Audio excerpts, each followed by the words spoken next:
Remontons un peu le temps pour commencer notre exploration en profondeur aujourd'hui. Imaginons l'année 1995. À cette époque, il suffisait de gagner environ 15 000 francs par mois pour vivre de manière super confortable. Ouais, ça représentait vraiment le niveau de vie d'une classe moyenne supérieure bien aisée. C'est ça. Et aujourd'hui, les calculs de nos sources sur l'érosion monétaire montrent une réalité assez brutale. Pour maintenir ce niveau de vie exact, au centime près, il faudrait un salaire net de 3 950 euros. Ah oui, quand même. Sauf que le salaire médian, lui, il stagne autour de 2 300 euros. Donc la population a perdu presque 42% de son pouvoir d'achat en quelques décennies. C'est une perte colossale en fait. Et le pire, c'est que pendant que l'argent semble s'évaporer, les projections technologiques estiment que 80% de nos emplois actuels vont tout simplement disparaître. 80%, c'est énorme. Oui, remplacés par des intelligences artificielles génératives et par la robotique humanoïde de plus en plus performante. La combinaison de ces deux dynamiques, ça crée un sentiment de vertige total. Parce que d'un côté, on a une monnaie fiduciaire qui exige de courir toujours plus vite pour acheter de moins en moins de choses. Ouais, on sait plus sur place, quoi. Exactement. Et de l'autre côté, on a la raréfaction brutale du moyen principal d'obtenir cette monnaie, c'est-à-dire l'emploi salarié. La mécanique sur laquelle repose notre contrat social depuis la révolution industrielle, elle est complètement grippée. Et c'est justement le point de départ de notre analyse du jour. D'habitude, ce chômage de masse annoncé, c'est traité comme l'apocalypse économique ultime. Mais les documents qu'on décortique aujourd'hui, ils prennent le problème totalement à contre-pied. Avec un concept vraiment fascinant, oui. Voilà, l'écosystème Latereco. Leur hypothèse centrale, c'est que cette destruction de l'emploi n'est pas une perte, mais au contraire une libération. La libération de la ressource la plus précieuse de notre époque, le temps. Bah oui, si les robots prennent le travail, l'humain déborde soudainement de temps libre. C'est ça. Et la question devient alors de savoir comment transformer ce temps une nouvelle forme de richesse pour atteindre l'autonomie matérielle d'un foyer, et ça en 5 ans. Mais pour comprendre pourquoi la Terreco propose de se détacher du système, il faut d'abord analyser la nature du système actuel. Les auteurs des rapports parlent de ce qu'ils appellent un grand découplage. Un grand découplage, c'est-à-dire? Dans le modèle classique, la valeur du travail humain a été totalement déconnectée de la capacité réelle à subvenir à ses propres besoins. La monnaie classique, l'euro ou le dollar, elle est qualifiée de monnaie dette. Ah, la fameuse monnaie dette. Ouais. C'est ça. En fait, elle est créée par le crédit et détruite par le remboursement, ce qui structurellement génère de l'inflation en permanence. C'est un peu comme si la société entière jouait une partie de Monopoly, tu vois, mais une partie truquée. Une partie de Monopoly. Comment ça? Bah oui, les joueurs font le tour du plateau, ils essayent d'acheter des propriétés, mais la banque centrale réduit secrètement la valeur des billets à chaque passage par la case départ. Ah oui, c'est une super analogie. Et en parallèle, tu as une armée de robots qui débarquent sur le plateau et qui achètent tous les hôtels restants. Donc on s'épuise à lancer les dés, mais mathématiquement, l'appauvrissement est programmé. Et la suite de l'analyse va encore plus loin concernant cette monnaie classique. Les documents s'attardent longuement sur l'arrivée des monnaies numériques de banque centrale. Les MNBC, ouais. Voilà, comme l'euro numérique. Et il faut souligner que les auteurs de cet écosystème ont une vision très spécifique de ces outils. Pour eux, c'est pas juste une simple évolution technologique de l'argent liquide. Non, nos sources expliquent que c'est beaucoup plus profond. Ils décrivent ça comme des bons d'achat programmables, en fait. Des bons d'achat programmables, c'est le terme exact, ouais. Contrairement à un billet de 10 euros classique, qui est anonyme et intemporel, une unité de MNBC pourrait techniquement être dotée d'une date de péremption pour forcer la consommation. Ou même être restreinte géographiquement. Tu peux dépenser ici, mais pas là-bas. C'est fou. Les documents y voient un risque majeur d'ingénierie sociale. Ta capacité d'acheter pourrait être bloquée instantanément si, par exemple, ton comportement dévie d'une norme établie. Ce qui est présenté comme un outil potentiel de surveillance de masse carrément. Un outil qui effacerait le libre arbitre économique. Et cette analyse, ça explique vraiment l'urgence de la solution proposée. Si la monnaie officielle fond sous l'inflation, que les emplois disparaissent à cause de l'IA et que la monnaie numérique menace la confidentialité, La seule échappatoire logique, c'est de créer un référentiel de valeur totalement indépendant. et c'est exactement ici que l'écosystème Latereco introduit la monnaie temps. C'est mesuré en unité temps, UT. Le principe mathématique de base, il est immuable. Une minute de vie humaine équivaut à une unité temps. Donc 60 minutes valent 60 UT. Alors, sur le plan philosophique, je trouve ça très beau. Mais d'un point de vue purement économique, ça provoque une friction immédiate quand même. Tu penses à l'équité des tâches, c'est ça? Absolument. Nos notes stipulent qu'une heure de chirurgie cardio-thoracique, ça vaut exactement la même chose qu'une heure passée à tondre la pelouse d'un voisin. Ouais, ça surprend toujours au début. L'objection est évidente. Comment un système peut-il ignorer les années d'études, la rareté de la compétence ou le niveau de responsabilité? Dans le monde réel, aucun avocat d'affaires ne va échanger 60 minutes de son expertise contre 60 minutes de ramassage de feuilles mortes. Je comprends tout à fait. Cette objection, elle est super valable dans un monde régi par la spéculation et la hiérarchie sociale. Ouais, le monde actuel, quoi. Voilà. Mais le paradigme de la Terreco déplace complètement cette notion de valeur. Il l'amène vers ce qu'il nomme la souveraineté des mains. La souveraineté des mains. C'est poétique, mais concrètement. Concrètement, imagine un contexte de contraction économique ou de grosse crise systémique.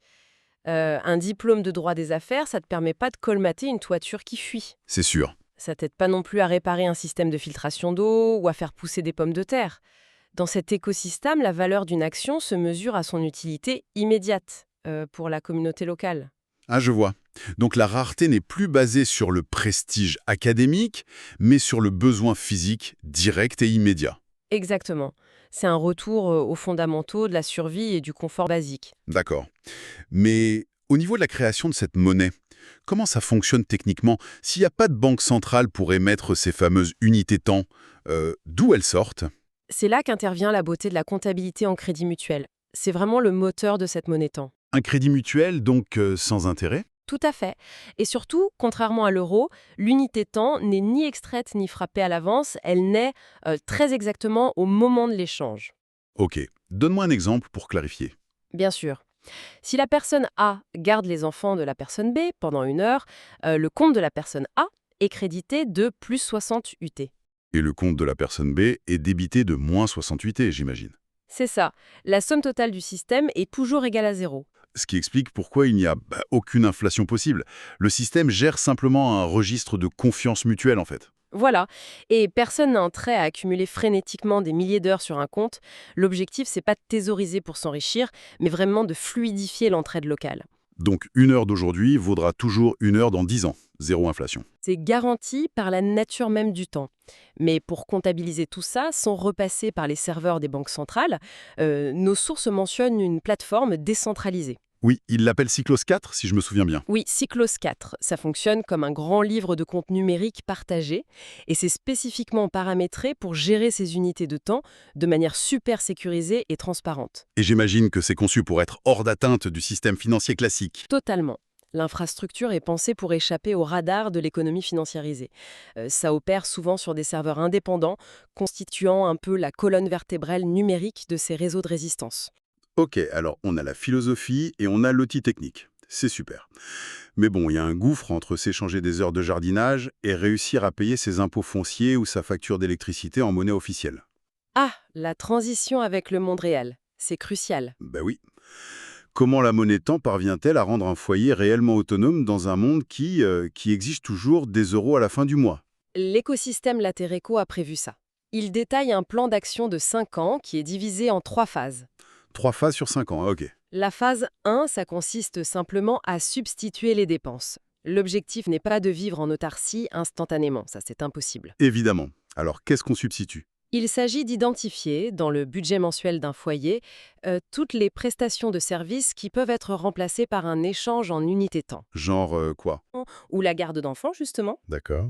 Les rapports calculent que cette simple réorientation des besoins vers le réseau de confiance locale, ça permet déjà de réduire les dépenses annuelles d'environ 10%. C'est pas négligeable du tout. Si on reprend la mécanique de base, c'est comme si les finances du foyer étaient un grand réservoir d'eau percé de dizaines de petits trous. Oui, j'aime bien cette image. Tous les mois, l'eau, et donc les euros, s'échappent pour payer des petits services du quotidien. La phase 1 utilise la monnaie temps comme une sorte de mastic pour colmater ces fuites. C'est ça, le niveau de l'eau remonte naturellement sans même avoir besoin d'ouvrir le robinet des revenus salariés plus forts.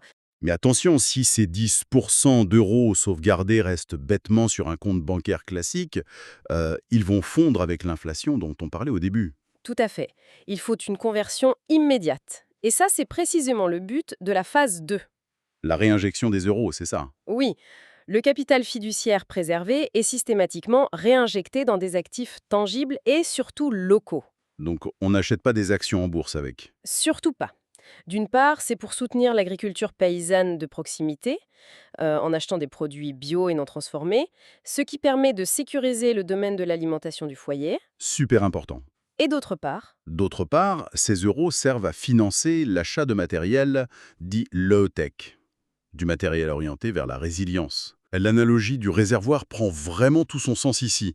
L'eau qu'on a empêché de fuir n'est pas juste stockée, elle génère la pression hydraulique nécessaire pour faire tourner une machine qui va creuser un puits complètement indépendant.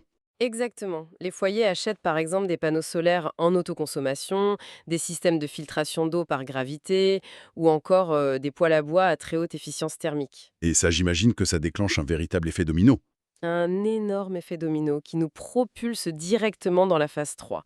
L'installation de ces équipements de résilience modifie la structure même du budget familial. Parce qu'on réduit les factures à la source. C'est ça. En produisant une partie de son électricité, en filtrant son eau, en isolant mieux son habitat, le foyer fait s'effondrer ses charges fixes incompressibles. La dépendance aux fournisseurs d'énergie ou au réseau d'eau diminue drastiquement. Totalement. Et c'est là que ça devient fascinant. Si les charges fixes s'effondrent, l'obligation vitale d'aller vendre son temps à un employeur pour gagner un gros salaire, elle s'effondre avec. Voilà. Le lien est là. C'est là que les 80% de pertes d'emplois causées par l'intelligence artificielle cessent d'être une menace mortelle. Ah ouais, c'est clair. Si un foyer n'a plus besoin que de, disons, 800 € par mois au lieu de 2500 pour payer ses quelques factures résiduelles, un petit travail à temps partiel ou quelques missions de temps en temps, ça suffit largement. Et donc, le temps libéré par les machines n'est plus du chômage subi, ça devient du temps disponible pour la communauté. Le concept théorisé derrière ce processus, c'est la décroissance positive. La décroissance positive en opposition à la croissance infinie, j'imagine. Oui, les sociétés industrielles exigent une croissance infinie juste pour pouvoir rembourser la monnaie dette, ce qui épuise les individus et détruit les ressources. C'est une course sans fin. Exactement. La méthode Latereco déconstruit cette obligation. Elle vise plutôt à sécuriser 9 domaines d'activité fondamentaux pour le foyer. 9 domaines, et lesquels, rapidement? Alors, le logement, l'alimentation, l'eau, l'énergie, l'hygiène, la santé, le transport, l'habillement et le lien social. Ah, le lien social est inclus dedans. Bien sûr, en maîtrisant ces 9 piliers localement, on arrive à neutraliser l'impact des crises macroéconomiques. Cette théorie systémique, elle est vraiment redoutable d'efficacité. Cependant, soyons honnêtes, la mise en œuvre pratique demande un niveau de cohésion sociale assez exceptionnel. C'est le plus gros défi, oui. Face à des intelligences artificielles ultra performantes, comment l'humain s'y prend-il en fait pour tisser ce fameux réseau de confiance avec des voisins qu'il connaît à peine? Alors, les documents parlent de la formation de ces communautés sous le terme d'archipels. Et ces archipels sont animés par ce qu'ils appellent l'intelligence créative. L'intelligence créative par opposition à l'intelligence artificielle. Tout à fait. L'écosystème fait une distinction ultra nette entre l'intelligence des machines et celle des humains. L'IA, elle est perçue comme une puissance de calcul colossale, capable de traiter de la donnée et d'automatiser des tâches. Mais elle ne ressent rien. Voilà. L'intelligence créative, elle est définie comme la capacité exclusive de l'humain à générer du sens, de l'empathie et surtout à imaginer des structures sociales inédites. C'est notre vrai super pouvoir, quoi. Mais comment on l'active localement, cette intelligence IA? Eh bien, des outils méthodologiques très précis sont déployés. Le plus intrigant d'entre eux, dans nos notes, c'est le loto des connaissances. Ah oui, c'est génial ça. De l'extérieur, on dirait juste une simple réunion de quartier, mais la mécanique psychologique derrière est brillante, je trouve. Parce qu'elle enlève l'obstacle principal au truc classique. C'est ça, l'obstacle, c'est la gêne. C'est hyper difficile d'aller sonner chez un inconnu dans sa rue pour dire Salut, j'ai besoin qu'on répare mon chauffe-eau, mais en échange, j'ai que des cours d'espagnol à t'offrir. » C'est clair, personne ne fait ça spontanément. Et le loto, il élimine cette friction. L'événement transforme le besoin en un jeu, en fait. Lors d'un loto des connaissances, les habitants tirent au sort des cartes. Des cartes qu'ils ont remplies eux-mêmes. Oui, dessus, ils ont inscrit leurs compétences, même celles qui leur semblent super dérisoires, et aussi leurs besoins urgents. Donc la mise en relation devient un événement communautaire, ludique. Exactement. C'est une bourse au talent décomplexé qui agit un peu comme le démarreur du moteur économique local. C'est le moment précis où la glace se brise, où la confiance s'établit et où les tout premiers comptes en unité temps sont ouverts. Et pour maintenir cette dynamique au quotidien, nos sources décrivent une application qui s'appelle Orange Service. Orange, ça s'écrit comment? OR majuscule. L'acronyme désigne les offres et requêtes d'Ange. D'accord. Et quelle est sa particularité par rapport à une appli de troc classique? La spécificité de cet outil, c'est qu'il cible uniquement les micro-besoins géolocalisés de moins de 10 minutes. Ah, c'est super court.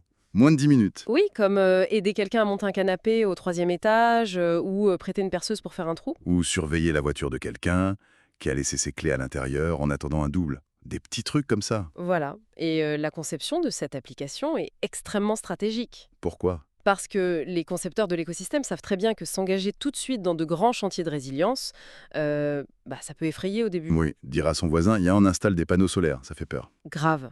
Les microservices, en fait, ils habituent le cerveau à la logique de l'entraide gratuite et immédiate. Ils créent des connexions neuronales sociales. C'est le petit pas qui coûte rien. Exactement. Et une fois que la confiance est bien établie sur des tâches de 5 minutes, il devient beaucoup plus naturel de s'engager sur des chantiers de phase 2. Cette progression douce, elle mène apparemment à la création physique de ce que les documents nomment l'espace Armageddon. Oui, le nom est un peu intimidant. Complètement. Ça a une connotation très apocalyptique. Mais la description technique montre qu'il s'agit du cœur battant de l'archipel. Ce n'est pas du tout un bunker souterrain pour survivre à la fin du monde. Non, c'est un tiers-lieu de haute résilience situé en plein milieu du village ou du quartier. Et cet espace Armageddon fonctionne vraiment comme le point d'ancrage physique de l'unité locale. Noninote précise qu'on y centralise les outils onéreux qui n'ont pas besoin d'être possédés individuellement. Donc une grosse bétonnière ou des machines de jardinage professionnelles, on les trouve là-bas. C'est ça. On y organise aussi le troc physique de graines ou de matériel. Et surtout, le point clé, c'est que ces espaces sont équipés de moyens de communication autonomes. Comme des réseaux radio VHF, c'est ça? Exactement, des radios VHF. C'est un détail qui est lourd de sens quand même. Ça indique super clairement que l'archipel se prépare à l'éventualité de défaillance critique des infrastructures centralisées. Qu'il s'agisse du réseau électrique ou d'Internet, oui, il prévoit le coup. Parce que si la plateforme Cycloscape tombe en panne, mettons que les serveurs nationaux sautent, l'économie de la Monétan doit pouvoir continuer à tourner. Absolument. Et là, on passe au bon vieux carnet papier au sein de cet espace sécurisé. La résilience exige la redondance. Toujours avoir un plan B. Voilà. Et un autre pilier fondamental de ce déploiement, c'est la notion de copyright libre. Tout est open source. Oui, tous les outils de l'écosystème Latereco, le jeu de plateau abordant les 90 thèmes d'autonomie, les manuels de formation, les codes de l'application, tout est mis à disposition gratuitement. Mais ce choix de la gratuité totale, c'est pas qu'une question de philanthropie naïve, c'est une vraie tactique de propagation massive en fait. Bien sûr, le modèle postule que combattre frontalement les grandes institutions financières ou les gouvernements, c'est une perte d'énergie stérile. Ouais, on s'épuise contre un mur. C'est ça.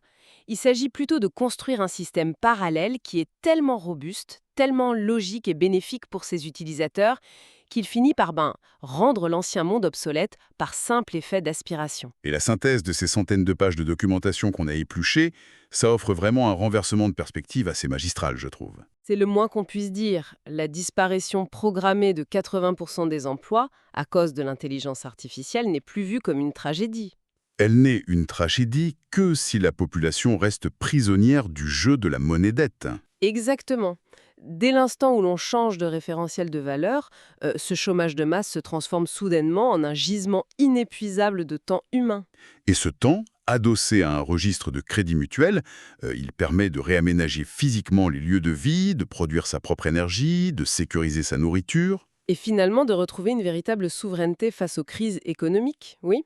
L'écosystème démontre que la véritable pauvreté moderne n'est pas le manque de liquidité. C'est quoi alors? C'est l'isolement social et la dépendance totale à des chaînes d'approvisionnement lointaines et super fragiles. En recréant ces unités locales, la population reprend le contrôle de son destin matériel. C'est la promesse de l'écosystème en tout cas. L'exploration de tous ces concepts soulève une ultime interrogation pour ceux qui nous écoutent. C'est presque ironique face à l'évolution technologique en cours. Ironique de quelle manière? Eh bien, à mesure que les monnaies numériques de banque centrale et les algorithmes prédictifs se déploient pour tracer, optimiser et potentiellement conditionner chaque transaction financière de l'économie officielle, Oui, le contrôle absolu. il est fascinant de se demander si les actions les plus élémentaires, genre partager des graines, isoler en mur avec l'aide d'un voisin ou comptabiliser des heures d'entraide sur un petit registre décentralisé, Des choses tellement simples. ne deviendront pas par la force des choses le dernier sanctuaire totalement insaisissable de la liberté humaine. Une réflexion vertigineuse, je trouve, sur le jour où la sueur et le temps retrouveront plus de pouvoir que le code informatique. Fin de l'analyse pour aujourd'hui.